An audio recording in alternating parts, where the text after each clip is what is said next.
Hello guys and welcome to the Voice KE. Today and here we say that we are voice for the voiceless, and today we are here at the Heron Portico Hotel, and today we are here because we have there is a release of public opinion data on the 2022 elections by the Tifa research organization, and the Tifa organization here is also conducting polls and telling us about the political party popularity. So make sure you keep it tuned so that we can see about the opinion polls on the political party population. We have also the political alliance popularity. We also have the presidential candidates popularity. We also have the President Uhuru's Kenyatta legacies. If you want to see what legacy President Uhuru Kenyatta has left, make sure you keep it here tuned. Make sure you subscribe as we are able to talk to Tom. As we are going to talk to Tom, who is one of the researchers here, and also we are going to talk to the CEO, who is Madam Madam Maggie. We are also going to be talking to Maggie so that she can tell us all about Tifa research.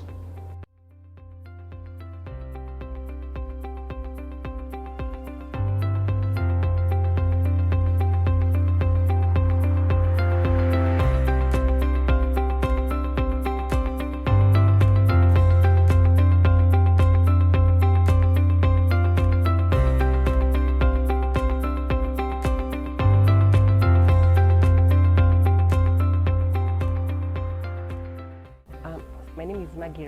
I'm the CEO of Tifa Research. So how have you been doing research and things to concern? So we've been doing data collection using two methodologies. Because of COVID, we started doing telephonic interviews. And very interestingly, during then Kenyans were really interested in being interviewed on phone. But this last one, we did a face-to-face. Now there are no COVID restrictions, so we decided to do a face-to-face. Sample size of over 2,000. Over 2,000. What did you say the difference is between doing research on phone and one-on-one? What happens on phone when you call people? First you have to introduce yourself, then they are asking who are you and so on. So there's a bit of time taken to explain what we're doing and to build the trust of the respondent. But in a face-to-face, when people are seeing you, it's easier to warm them up and get them to participate in the survey. Okay. Yeah. And why did you decide, what on this particular year, this particular time frame, which I saw you have done it for a long time, pre-COVID, you're going to do data collection and be able to make people aware of what is happening on the ground? You see, there's a demand for this information. Okay. A lot of people want to know, is their presidential candidate ahead or not?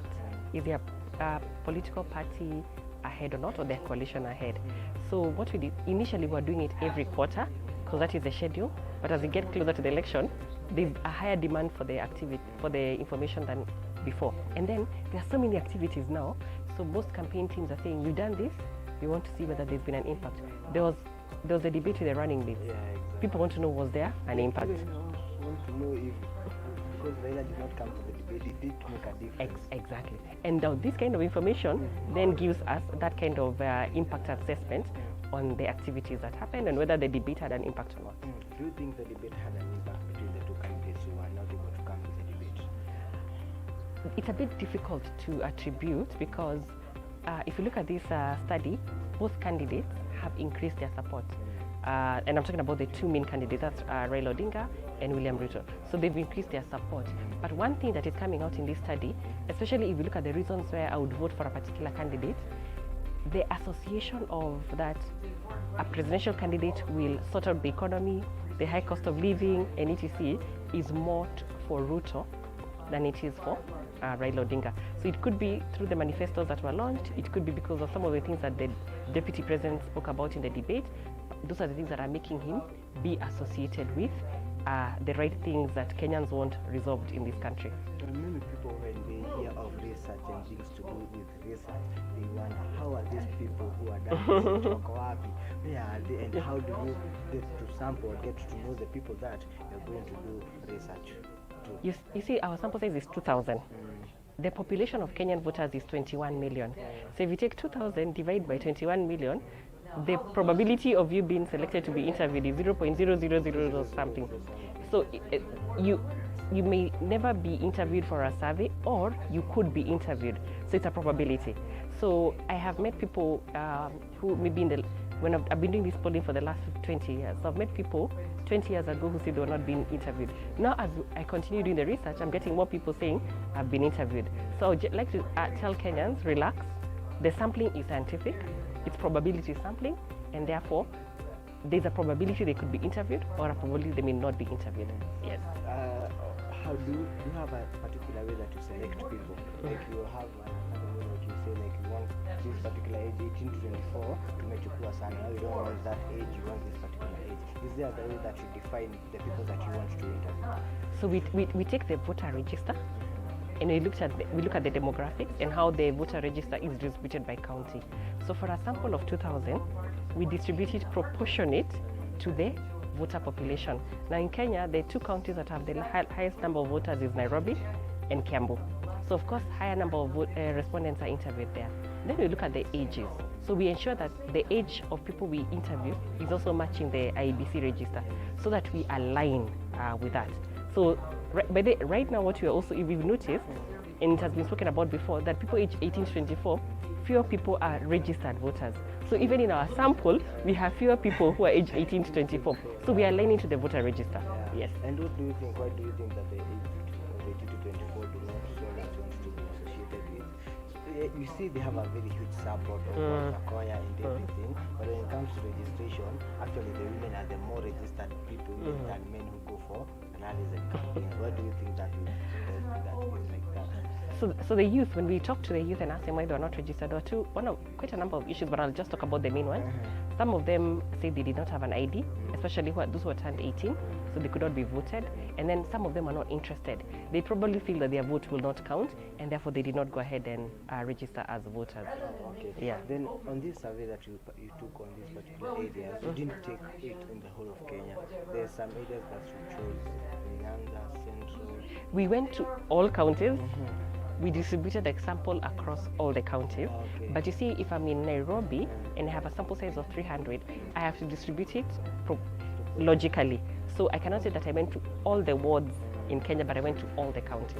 And then the distribution by urban rural is by the voter register and the Kenya National Bureau of Statistics. So the sampling is scientific, but we don't go to all the wards or the polling centers in the whole country. With the voter registration of, like, for Nairobi you have 2.5 million registered voters in Nairobi County alone. So counting the whole country, we have over 30. Is it around 21.6? 21.6, yeah? 21.6 registered voters. Don't you think that 2,000 is too low to ask people about your opinions when you have about 2.6? So let me give an example of the US, and you can imagine the population in the US. It's of over 100 million. We have seen polls where they sample 1,000, 2,000 people. So it is not the sample size that matters. It is how scientific you distribute it. If you take a sample size of 1,000 and then you don't distribute it properly, you'll get the wrong results. And then what has happened is that the more you increase the sample size, it's more expensive, but you're not getting better data. So a sample size of 2,000, the one we did right now, is adequate for Kenya. But if I wanted to measure what is happening in every county, a sample size of 2,000 is not enough. That's why we are reporting by the national and regions. But if I want to do county analysis, I have to increase the sample size to 10,000. So this study, the way we've analyzed it, is enough to give us the national level and the regional level. Asanteni sana wadau na wadaudes for staying here at the Voice KE, and today we are here at the Heroin Hotel hapa ndani ya jiji la Nairobi because we are talking about Tifa Research. Tifa Research wameweza kufanya survey.